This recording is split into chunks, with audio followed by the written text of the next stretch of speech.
talked about it in preseason. Do you like being that kind of Swiss Army knife, corner, safety, nickel? It doesn't matter. Like, you like playing everywhere? Yeah, I definitely love playing everywhere because I feel like at the end of the day it helps me, but most importantly, it helps the team wherever they need me at. So, yeah, I definitely do like that, though. I was talking to an NFL guy one of the games, and we were talking about you at safety. Maybe you're not the biggest safety in the world, but he said your explosiveness sets you apart. Do you feel like that kind of quick twitch, being able to get somewhere fast, is what allows you to play everywhere? Yeah, definitely. I feel like that's definitely an advantage. And like looking at it, I believe at the next level, I'll probably be more like a nickel type of person, type of guy, and that also helps too. But I feel like the way I play the game and what I bring to the table, you can put me anywhere, and I feel like I got the ability to make plays wherever I'm at. But yeah. Can you tell us what happened with the elbow and what that was like going through that? Well, obviously it was difficult, but you know I got through rehab and did everything I needed to do to get back in there, and now I'm wearing a brace to help to protect myself. Does that affect your tackling at all? Like when you have to wear it? No, not really. No. Does it affect you in any way? I mean, it's uncomfortable, but that's really about it. It's uncomfortable because I'm pretty sure nobody want to walk around and play football with a brace on because it's not the most comfortable thing, but it's just uncomfortable. That's it. But I'm slowly getting used to it. I think I've wore it for like three games now, so I'm getting used to it. Is there a point in the season, do you guys think, where you get to take it off, or is it going to be there pretty much all year? Just, I think Coach May talked about like maybe loosening it throughout the year. Yeah, they definitely loosen it up a little bit. I can kind of get all the way. I get extended all the way, but to be honest, I think it's up to Pat, the athletic trainer, whether I'm wear that for the whole year or wear that a couple more games and then take it off. It just depends where I'm at with my elbow and what's safe for me. Do you feel any pain at this point, or are you all the way? Pain? No pain. No. This open date's good for you, right? Yeah, this definitely big for me to recover, and you know just regather and then get back to work again. But this is really big, especially like during this time and after a game like that. I feel like it's the right time to get the break and you know look back at things. KJ said he's going to look at Notre Dame some, but he's going to take a lot of naps. So what's on your schedule? Yeah, I'm definitely look at Notre Dame. Obviously, so me and KJ probably got the same schedule. Get a couple naps in, get a couple naps in, some sleep, some rest, because that's important. But yeah, that's probably what I'm gonna do too, though, by myself though. Yeah. I don't think a lot of people probably understand what, number one, playing 8 games in a row at this level looks like. For you, what time do you start in the mornings and what time do you get to end at night during a regular game week? A regular game week? Every day, we got different times. Like Monday is a light practice, a mental Monday. It's not really like too much going on, just getting game plan together, getting everybody on the same page. And then Tuesdays is work. It's Tanoga Tuesday. That's a long practice. We working good on good, things like that. And then Wednesday is working man Wednesday. That's another good on good day. Get a couple things polished up with the game plan. And then Thursday, that's when we bring everything together. And obviously Friday is everything got to be right on point so we can go on. But it's definitely a long week. But I feel like I've been here for a while now, so I'm kind of getting used to everything that come with it, the long days, the practices and just things like that. But I'm getting used to it, though, and I'm adjusting pretty well. A lot of guys say they start sometimes like 6 a.m. in the morning, maybe they have a treatment, or then they got classes and then tutoring, and then maybe a lab after a practice, and then they're not done till midnight sometimes. Yeah, I mean, obviously we got to lift in the morning. It's optional, but I choose to lift in the morning so I can get it out the way, and then. Obviously, I got class. Probably got I got 2 classes every day. I come in and get treatment on my elbow or whatever else I got going on, and then obviously meetings, film, and then tape, and then practice. But I usually get out of here probably like I'll probably say like 9:30 because I watch film right after practice. I go up there and watch some film and see what I need to correct. But every day I probably got here like at 9:30 for sure. And sometimes I probably get out early like at 8 because I have tutoring. At night, yeah. On Thursdays, I have tutoring at night. You guys played so well after the first 4 possessions for the rest of the game. What You said, say that again? After the first 4 possessions by Syracuse, you guys played a lot better after that.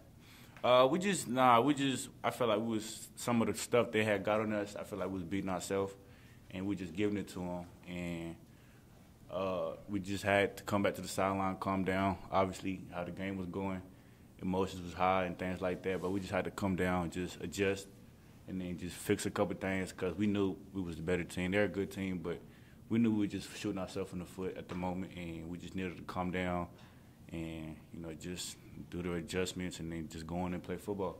And once we got everybody on the same page, doing the right thing, what they're supposed to be doing, you see how that turned out. Second half, I don't think they scored second half. Yeah, so we just adjustments and just the little things, the details, and just that helped us carry on. I feel like that kind of gave the offense momentum because obviously we got the crowd back engaged in the game with how things were going, and everything just went on from there. How much do you think inexperience has kept this defense from being as dominant as it wants it to be? And that's what KJ said. That some inexperienced guys are just kind of playing not to make mistakes instead of playing to sort of dominate the other guy. What's your? I feel like right now we're at a point where I don't think being experienced is an excuse because we 8 games in. A lot of guys, everybody done played a lot. We got guys in the back end, like freshmen. Koval played a lot. So I don't look at him as a freshman because he know what it's like to be out there on the field. And then Pride played a lot. And just the young guy played a lot. And other guys are sophomores. Obviously, Nate, he been playing a lot. Me, Barrett, Jeremiah. I don't think inexperience is the excuse, but I feel like we catching on pretty well. And being this deep into games, I feel like everybody should be on the same page and should know what to expect and what come with everything that's going on out there. How much do you think y'all missed Barrett early on, especially against Syracuse? Barrett, we miss Barrett. He a key player in our defense because we can do a lot with Barrett.